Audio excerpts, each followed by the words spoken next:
Baik, selamat malam semua. Malam ini kita akan kembali meneruskan topik tentang Family Discipleship Time, yaitu Making Marriage Work. Minggu yang ketiga ini kita akan mempelajari tentang konflik ya. Jadi ada banyak macam konflik dalam pernikahan dan keluarga, dan kita tidak bisa menghindari, tapi kita bisa mengelola dan memaknainya.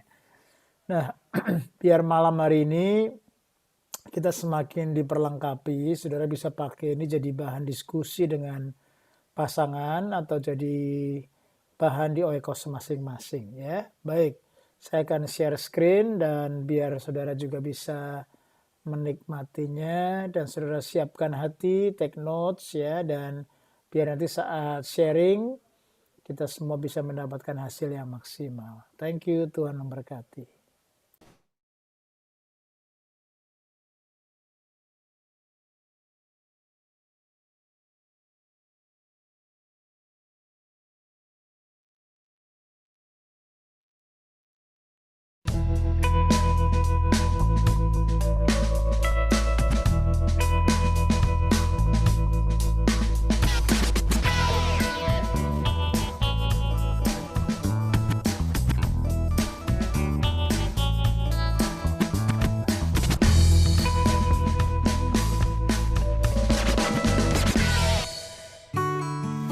Hi, I'm Kendall. And I'm Catherine. Welcome to Making Marriage Work.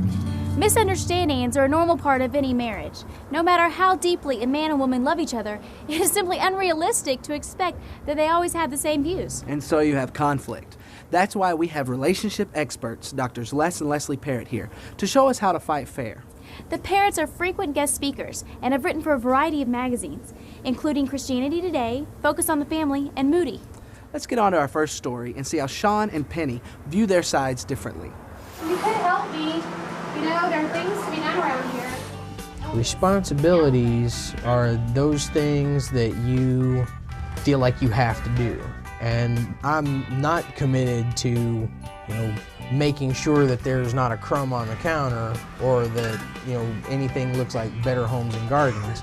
Maybe he doesn't see it, but taking out the trash or closing the cabinet doors, which seems really silly, but he leaves them open. To me, that's no big deal. I feel like I have to tell him to do it rather than, him just doing it on his own because he can see that it needs to be done. My wife would rather than just go close those cabinets, say, you never close the cabinets. Why don't you close the cabinets? As his wife, I just feel like I should tell him. And I do have a hard time because, he doesn't want to hear it. Oh yeah, there's a pile of stuff that's been under there for 3 days. You left it under there for 3 days just as much as I did. So why don't you get a broom and sweep it up?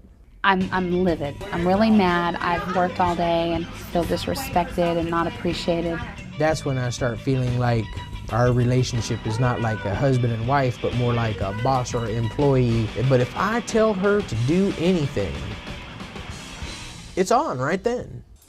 I'm always surprised when we ask couples, what do you fight about? The answers are so varied. We fight about anything and everything. Yes, we do. How you park the car, how you drive, get in the left lane. I am in the left lane. Anything is fair game. It takes very little for the fur to fly in most marriages. Well, whether we fight is really not important, or what we fight about is really not that important. It's how we fight that we've found is really the make or break deal for most couples. And it is make or break because we know from research, there's never been better research done on any area in marriage. But we now know after 2 or 3 decades of phenomenal research by Dr. John Gottman that they can predict if a marriage will succeed or end in divorce based on nothing else but how the couple fights, and do this with a greater than 90% degree of accuracy. So we've got to know how we fight matters.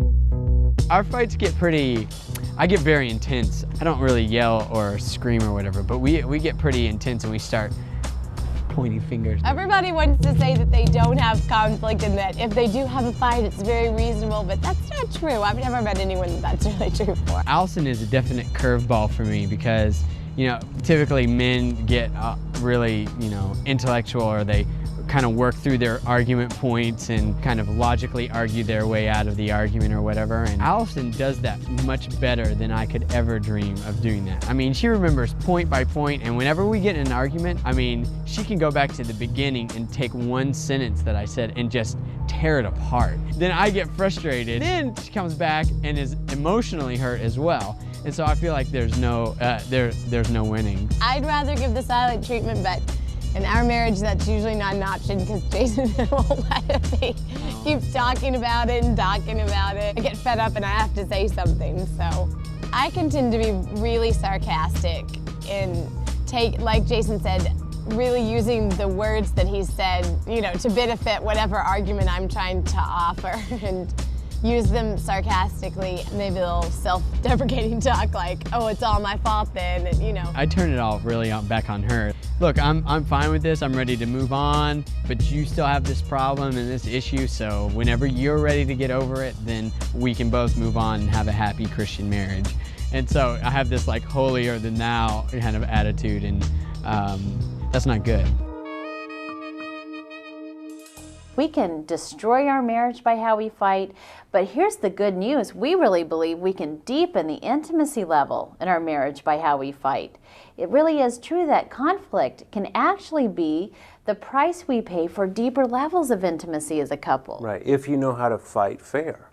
You first of all want to focus on what to avoid.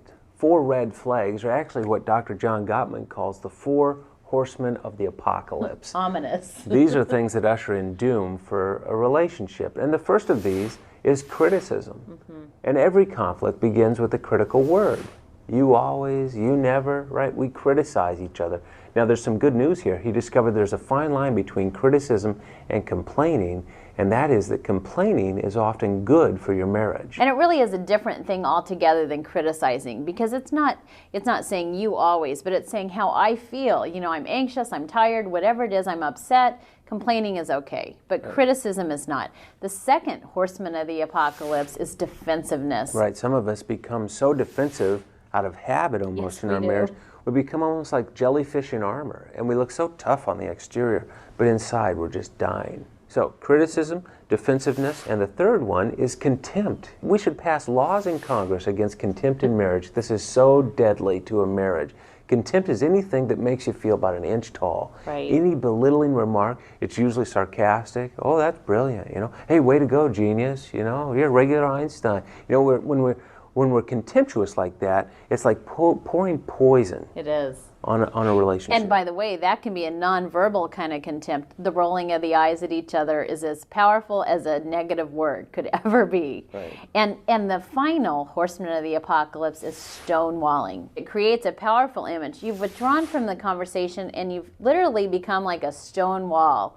You know, the expressionless mask that comes over your face and those shoulders, and you've stopped communicating. You may be physically present, but you've shut down and the conversation comes to a halt and you've withdrawn. And that is the most lethal thing you can do.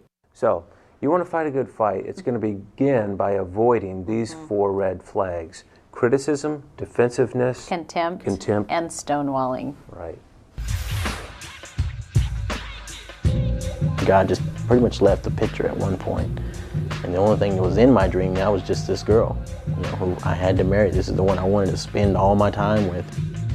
As a result, you know, she ended up getting pregnant. I guess that's what rushed things along for us to get married. Having a family before just put a lot of pressure on him to have to support this family. Financially, we had nothing. Well, when I would hear about my friends having the nice home in the suburbs and all of those things, deep down I might have resented the fact that he wasn't providing the way I wanted to be provided for. We wanted out of these rinky-dink apartments, these hoopty cars, and I've always wanted to, I guess, prove to people that we've done it. My goal was to get as much overtime as I possibly could, and knowing that with my goal that I'm going to make a lot more money this way. He pulled away from the family. You work 24-hour shifts and you're supposed to be off 48. Well, someone would call in sick, or I had the opportunity to pick up another 24, so I'd work 48, no big deal. Then I started to resent him being gone all the time, that I was doing nothing with my life except sitting at home with children.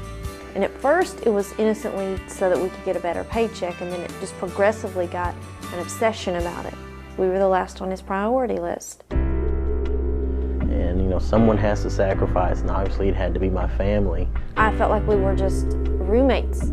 There was no communication, there was no love, there was no relationship. I looked to my family to say, here's the money, here's the check, you should be happy, you should be excited. But at the same time, it got to the point where she wasn't excited. And I was hurt by the fact he was choosing his career over me, but I was hurt more by the fact that I could see divorce coming my way, and I was spinning out of control. I couldn't stop it. You know, the number one source of conflict in marriage is money. We fight more about money, not just the two of us, but everybody fights more about money than any other single topic in marriage. And one of the things that sneaks up on some couples is financial debt. Typically, it's credit cards. You know, they need to perform that plastic surgery and get rid of that debt through the credit cards that is mounted up. It's the worst kind of debt that a couple can accumulate.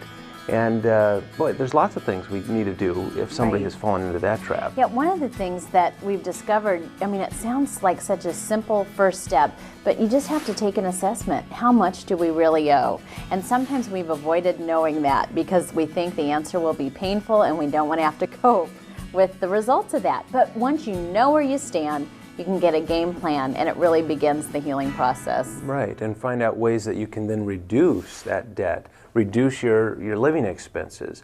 And many times, you know, we had a couple come in not too long ago, and we were saying, what can you cut out? Oh, we've got it all down to the bare bones. And well, just give us an idea. What are you spending? Well, you know, we have the expenses that are non-negotiable, the cable bill, and you know, and they went through all these Starbucks. Yeah, all these luxuries that they were enjoying as essentials. So sometimes it takes a little bit of a reality check for some of these couples. Yeah, but either you have to increase your income, and some couples are really good. I mean, sometimes couples get an entrepreneurial spirit, and financial debt can really get them excited about, you know, a business on the side that they would do together, and that's great too. But you either have to cut the expenses or increase the income. Yeah, and then the third thing I want to suggest is that you have some accountability. If you find yourself in this situation where debt has become a very significant part of your marriage and your life, get some accountability, whether that be with an accountant, whether that be with some knowledgeable person that can just kind of step in and have a reality check with you every few days or few weeks.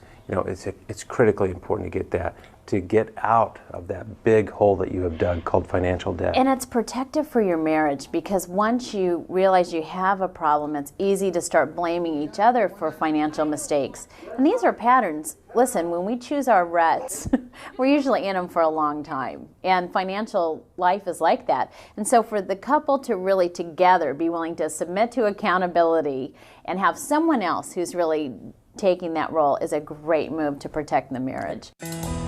What are your spending priorities? Are they in sync with your spouse? Don't be disturbed if you find they differ. The goal here is to compromise. Another area that can cause conflict in marriage is sex. Sex is significant in whether you rate your marriage as satisfying or not. I mean, I know divorce is not biblical, but I don't think our marriage is biblical either. We're great roommates, we're great friends. I mean, we have fun together, except for we just don't have sex. And he doesn't have a desire for it. So I think he's okay with it just the way it is. At first it was embarrassing. Now I think it's come to more of a just don't want to take care of it and just let it, it's not that important. I think originally, well, was maybe a problem in Jordy's head, or maybe nervousness or being scared or whatever. She is a very analytical person. Sometimes she overanalyzes. There have been times where I was the cheerleader. I'm like, that's okay. And then I know that men like to be praised and appreciated, so I would try to, throughout the day, you know, oh, thank you so much for taking out the trash. I don't analyze hardly at all. I'm just a whatever type guy. Then there were times where I would just cry or just get really mad. Recently I haven't even, you know, said anything about it or griped about it or complained or whatever. It's no big deal. It'll just pass over. It's almost comical because there's this huge problem in our midst And he's like, he doesn't even notice. And that's because for him, it's okay. For him, life is great because he's not being asked to do anything that he doesn't want to do. So even going to a counselor or calling to make an appointment, that kind of thing, it usually took a big, huge fight. I put off things. I don't think they're as important until they really are important at that last minute, and then I take care of it. I mean, if we're never going to grow beyond this, then it's not the kind of marriage I want to be in. When we put together this book called When Bad Things Happen to Good Marriages, and we're doing research on all the difficulties that couples encounter, one of those was sexual unfulfillment. This was a very common problem for couples. And, you know, we're not sex experts, but we've discovered a few things that might be of some help to couples that are struggling with this. We sure have. One of the things we've discovered is it's so easy for couples when they experience a breakdown, some kind of sexual difficulty, to get locked into a common pattern where they either feel so much shame personally for causing the problem that they can almost not face it, or they're blaming of their partner, because the reason we blame has to do with the fact that we feel rejected. I equate your desire for me, you know, with your love for me. And it's a matter of biology and physiology that often desire has nothing to do with how much we love the person we're married to. It could be a physical problem. It could be, you know, any kind of emotional difficulty that's blocking our ability to feel passion. So we need to be freed up from that blame-shame cycle and take ownership for this as a couple and seek the help we need to make it a fulfilling thing for us again. Absolutely. And so if a couple finds themselves really struggling with something specific in this realm, they need to seek some professional help. There's lots of good help out there.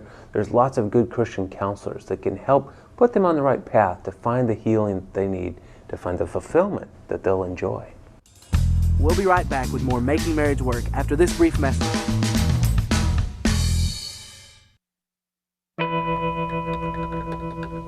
Do you think your husband would approve of you being alone at night with another man?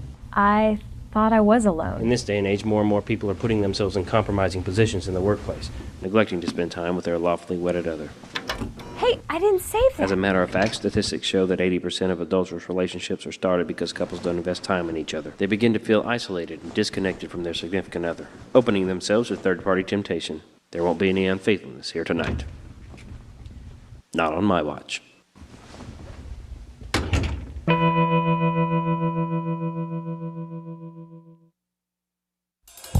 Welcome back to Making Marriage Work. Many couples don't know how to handle conflict. Some just smooth over their differences without really resolving them. And other couples let their arguments focus on insult or even abuse. As we've heard from the parents, how we fight can ruin a marriage. Let's listen some more to Sean and Penny and hear how destructive their anger has been.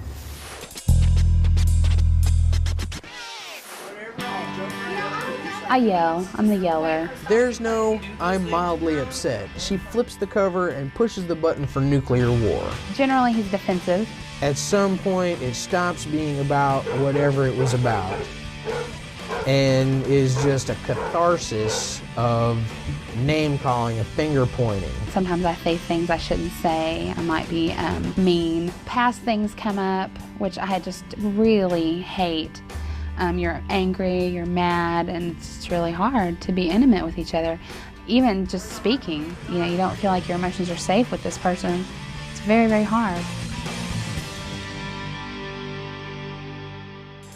One of the most troubling emotions that we human beings ever experience is anger. And when you bring anger into a marriage, it almost compounds the trouble. Because how do we understand this emotion within this context? First of all, I think we understand it by recognizing it's human. It's part of the human experience to be angry. What we do with that anger is a different story. And that's why Scripture says, you know, in your anger, sin not. That's right. It acknowledges we're going to have anger. So it's what we do with it that really matters. Exactly. And I think one important thing to do with our anger in marriage is don't deny it. Don't deny that we have anger. A lot of times as Christians, we try to because we think I could just get it under control and I don't have to admit I am angry. And I have to say, I think this is even a bigger problem for women sometimes because we're not comfortable with anger. It's an aggressive emotion, but anger sabotages the good feelings in our marriage. For one thing, passion. I mean, anger quelches passion. Anger and passion don't go together. So we really have to be willing to admit when we're angry in order to deal with it well. Well, and that means releasing our vindictiveness. Yes, it Because does. anger is saying, I want to hurt you back. That's what anger is all about. When we surrender that right to hurt this person back, and we allow the Holy Spirit to release us of that, we can breathe more deeply and rebuild that connection.